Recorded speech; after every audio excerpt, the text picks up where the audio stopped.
Dr. Curry, we thank you so much for being a friend of the channels and for always being willing and able to provide us with some insight into what's actually happening as we look at specifically our spiritual, our Catholic community, as it relates to issues such as what we're experiencing right now. We know that the Congress in the US has put forth recommendations and a report regarding Christian persecution in Nigeria.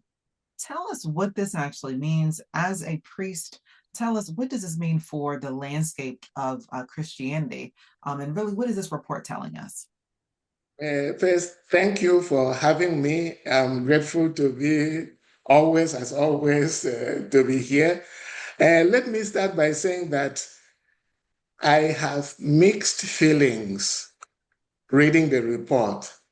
Well, the report was set up, the group was set up to investigate Christian persecution in Nigeria.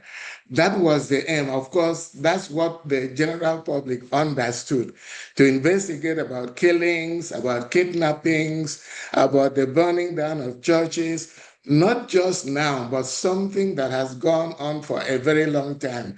We recall instances like in 2012, where a college student, Deborah Yakubu, was stoned to death for apparent blasphemy laws, which was mistakenly posted on a WhatsApp platform. And these are college students, mind you. In 2002, there was a case of a planned Miss Universe pageant in Kaduna, and riots started, and the Muslims started riots, burned down churches, burned down the Catholic Resource Center, killed a retired Catholic priest, Father Ire, and caused so much destruction. So there has been persecution, no matter how we want to look at it. Sometimes, in an effort to be diplomatic, we try to soften the language. But the point is, there has been an ongoing violence against Christians, particularly in the northern part of Nigeria.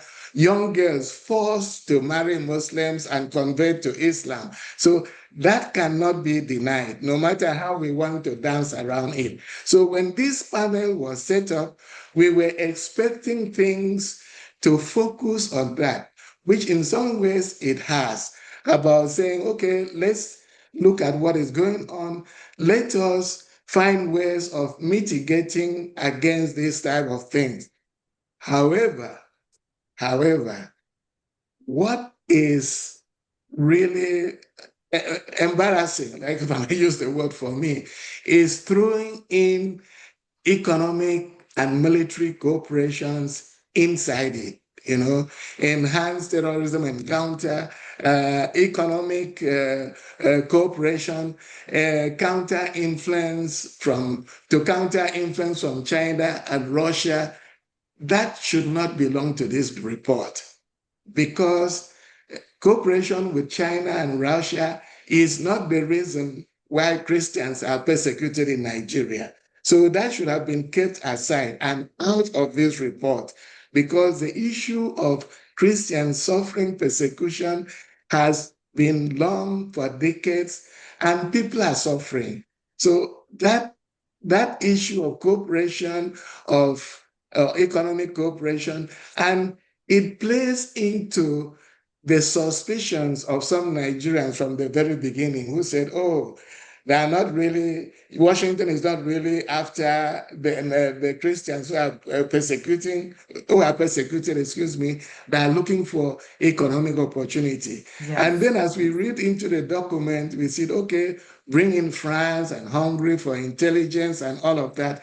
And to tell you the truth, many Nigerians nowadays are looking at France with suspicion, especially given what is happening with the Francophone African countries in the region. So Yes. that is why I have the mixed feelings of throwing in this in a report that should have focused on the issue. Thank you so much, Dr. Curry, for your time, for your information, for your perspective. Always, we really appreciate you. Thank you again. Thank you.